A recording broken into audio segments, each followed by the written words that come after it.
How's it going, guys? Today we're gonna be I'm gonna be showing how I'm doing Wyvern 13. I'll go through my team, the stats, and also for those of you wondering, do I have to 6-star every hero that I put on my Wyvern 13 team? Well, I'm gonna tell you the answer today is no, you don't actually. Depending on I think your equipment stats and what team composition you use. You may not need to 6-star everyone, but I guess in a way it would make it a bit more reliable. But anyway, we'll get into the team. So I've got Diene, Mistychain, Chloe, and Clarissa. So Diene will be in the front, basically acting like the tank. She really needs to have a lot of health. I don't think I have enough, to be honest. She needs actually health, defense, speed. Like that's it. Like just health, defense, speed. If you can get those three things on her, perfect. It would be amazing if I could get that speed to like 180, and health potentially 25k and defense a bit higher, maybe 1700. That would make my Wyvern 13, I guess, runs much more smoother. And also if I could get Rod to plus 30. So at the moment, if you could just focus on the total numbers, that might make it easier. But if you wanted to see each equipment, then here it is. So I really focus on health, health again, defense there, speed there as well, health, defense, speed, um, speed, defense here, health as the main stat, defense, speed, and health, defense, speed again.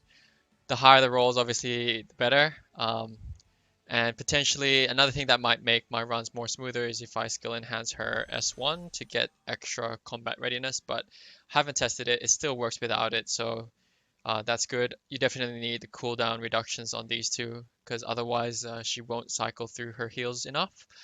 So that's the end,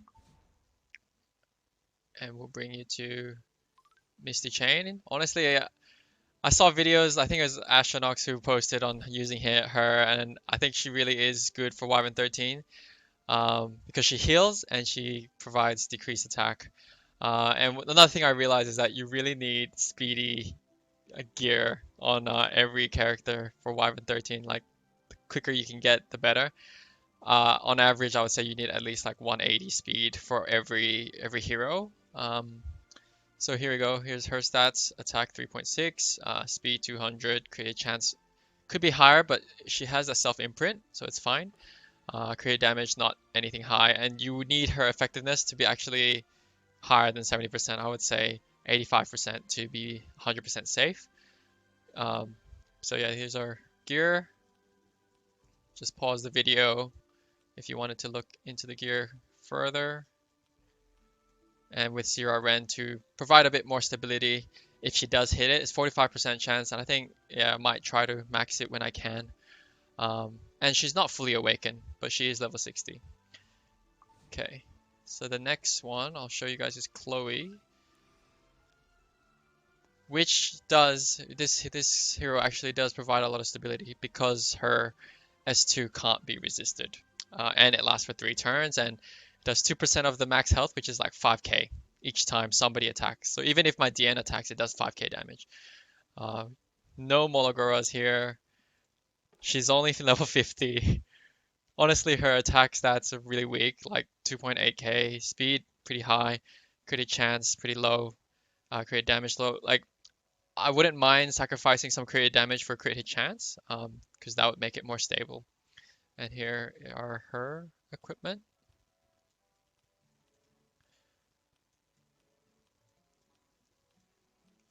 So equipped with DDJ, the artifact that I'm using, not the artifact, the exclusive equipment I'm using is the one that gives you an extra turn or a chance for it.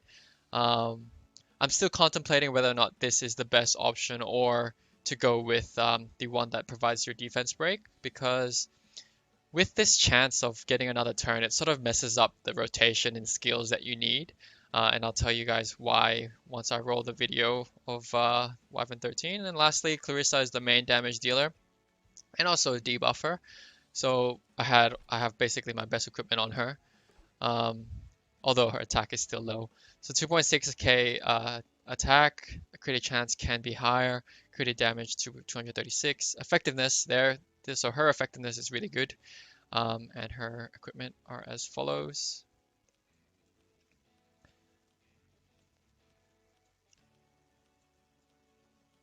And yeah, level 30 DDJ is always good. In the beginning, I wanted to use Secret as opposed to Clarissa, but then I realized that Clarissa gives defense break or has a chance for it. Whereas even though Secret's like bleed and unhealable is much more reliable, without a defense break or the chance for it, yeah, the run becomes a bit unstable because you may not break the shield at times. So we'll move to showing you guys how I clear it. I'll sort of narrate over how I think the run is going because I know when the run is going to be perfect and I know when it's going to be a bit shaky. So the main idea is here, I guess the ideal situation is if Diene actually went first to give that buff, it would be so good. But since she's a bit slower because I needed to build her tanky, what can you do? Whereas for the attackers, you want them to sort of cycle through their skills 3 times before they go to Wyvern. Because that way, once they get to the Wyvern, they'll actually have their debuff skills back. And you'll see why and how in a moment. Because at this stage, Chloe's S2 is an important debuff, Mistychain's S2 is an important debuff, and Clarissa's S3 is the main debuffer. So you can see that Chloe used S1 again, so her S2 is actually up again now. So this is a really good clean run, because what happens is that when Wyvern comes, he'll do his 3 attacks, but when Chloe gets her turn, she'll immediately do S2, which guarantees that 1 debuff. And then gets an extra turn, why not?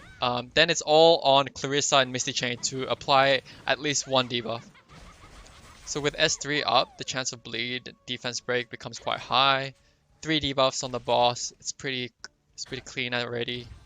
The other important one that this team needs to land is decrease attack from Mistychain, because otherwise the Wyvern does too much damage to Diene. So if you have high, that's even better. Decrease hit chance, decrease attack would like mitigate damage so much. But if you have a tankier Diene that's like as fast as mine, then you'd be totally fine. At this stage, this run is basically gonna be completed because even though my Diene's health is running really low, you'll see here the Wyvern has his shield phase up now, so when that happens, my Diene won't die and she'll heal back up. Sometimes, even though Mistychain doesn't land her decreased attack, Diene will still be able to tank it all, and because Mistychain does heal a bit, she actually saves Diene. So in a way, if you get your Mistychain to do more damage, then she'll heal more as well, so that would make it a bit more stable as well. And so here, the barrier phase, you want Chloe to use her S2 like by the time she comes on her second round, because that way, even if I don't land a defense break, the magic nail will actually do enough damage altogether to destroy that freaking barrier. So here Diene, who has no damage, still does damage because of the magic nail. No defense break at all during this barrier phase, but we still managed to push through. Yeah, I guess that was lucky because of poison, but still. Like, in reality, the chances of you landing a defense break, like in one of those barrier phases, would have been higher than this one. So, because it's a 50% chance each time. Man, this Chloe gets an extra turn every single time. There you go. So that's my Wyvern 13 team. Cool, so that was my team. Another combination that you guys can try is obviously change Diene with Angelica if you don't have Diene. Chloe, honestly, I didn't really want to build her in the beginning, but she ended up being one of the MVPs. To be honest, these three are the MVPs. I would say that Diene can be Diene's replaceable, so you can replace her with Angelica. I've seen people replace the tank or the front line with Craw or also Crozet. I would say Crozet is better than Craw because Crozet gets that automatic shield when his health goes lower than 50%. So I'll just show you guys. Element. Yeah. See this skill, he gets increased defense and a barrier when his health causes him to go below 50%. So that provides a lot of stability. Um, you could put him with sort of Ezra or also Holy Sacrifice, but you would need the Holy Sacrifice completely maxed out. That way it's 100% for you to revive. Because the chances are is that you would actually die and then come back alive. So there's that factor that you have to think about. So that's why I sort of prefer going with a Soul Weaver, because then you don't really you're just focusing on the Soul Weaver's health and also how much they can heal. So Angelica is a good option there.